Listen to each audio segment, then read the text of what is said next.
value for parameter, any value for parameter, then then it is taken as undefined.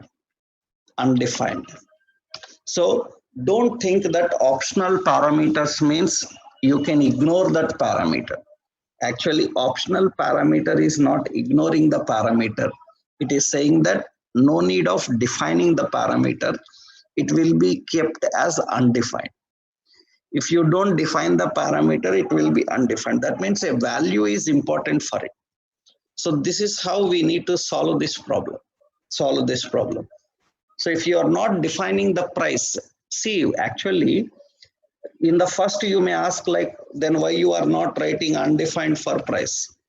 I am not writing undefined for price because you are not mentioning anything. Then automatically it will take that as undefined. Towards the right next parameter, it will take as undefined. But first parameter must be string. Second parameter must be number. You are not mentioning that number parameter, then it will automatically take undefined. But here it is not taking automatically as undefined because you are trying to write only price. It is not valid. First place is always for string as per the signature. That means you have to mention about that string. What is that string? That means I defined as undefined. I mentioned as undefined. Okay. Now let's compile and run this. Now compile and run this. And when I compile and run this, the second one is working fine. That means only price is printed. Name is not printed. Above price is printed. Name is printed. Price not printed. Suppose I am defining both values. That means here again, I will use console log print this separator and print product.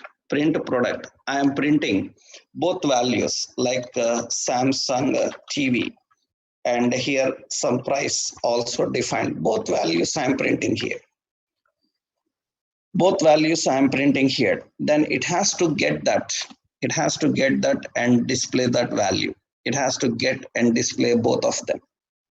That means for first one, only name is defined. For second one, only price is defined. For third one, both name and price is defined. That means if there is any another parameter, that also must be verified as undefined. So that means, so when you are defining the parameters, order dependency is very much important. So that means always you have to follow in the same order how it is configured, how it is defined. So when you are dealing with multiple parameters, this is important. And this is one example of how we deal with such optional parameters. This is an example of how we can deal with that parameters. That means if name is undefined, only price is printed. If price is undefined, if only name is printed. If both are undefined, so if both are defined, then it will display them. Right. So, and if there are many, you have to write multiple.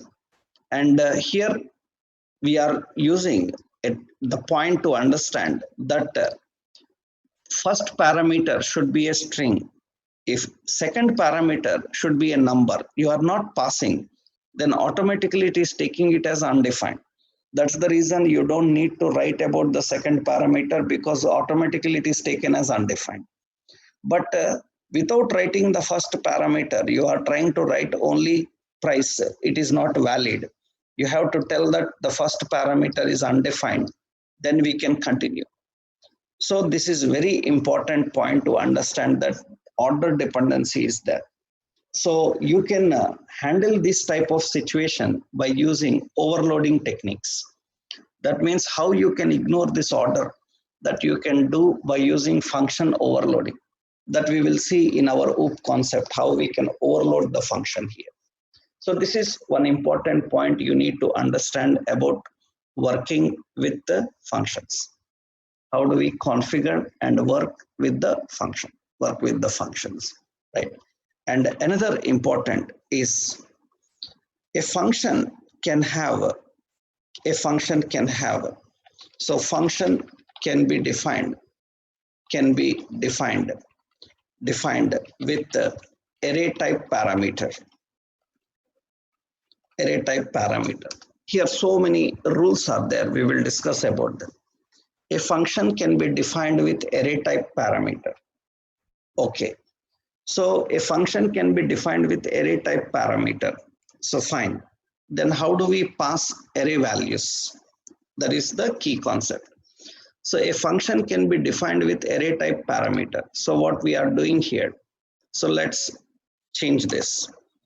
So here we are defining. So let's create a simple new one again. So function. So print collection. And this is having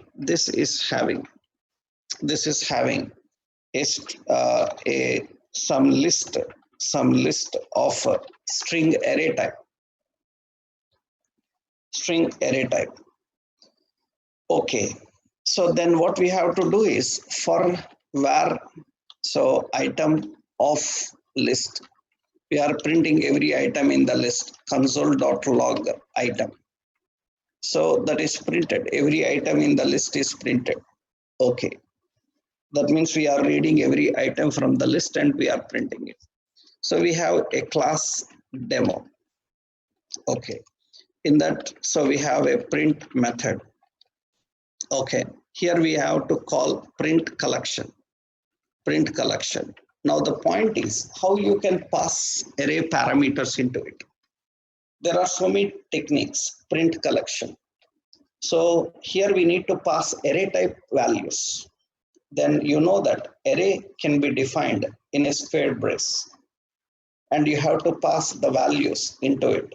So one is TV, another one is mobile, like this. There is another technique. So we can pass print collection.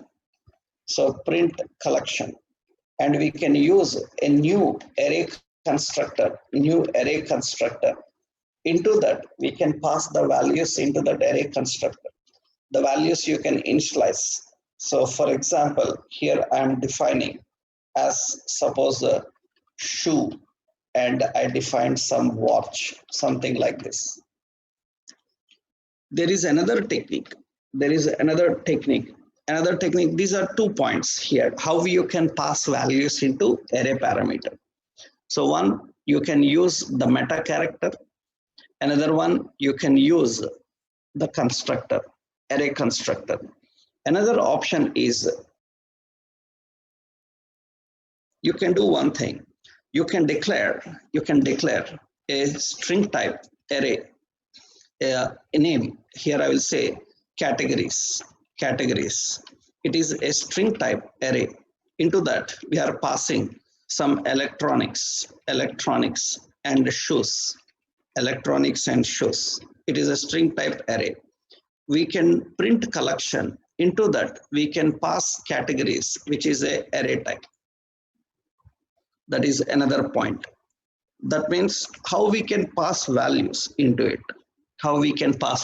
Because see, if I try to pass the values directly like this as electronics, like shoes, it is not valid. It's not valid because it is expecting only one parameter, and that should be array type parameter. Then what? We can simply pass the array type parameter into it. So there are 3 ways how we can pass values into it. By using meta character, by using constructor, and by using a collection name reference directly. That means we already have a string, we are passing that into this. This is very general.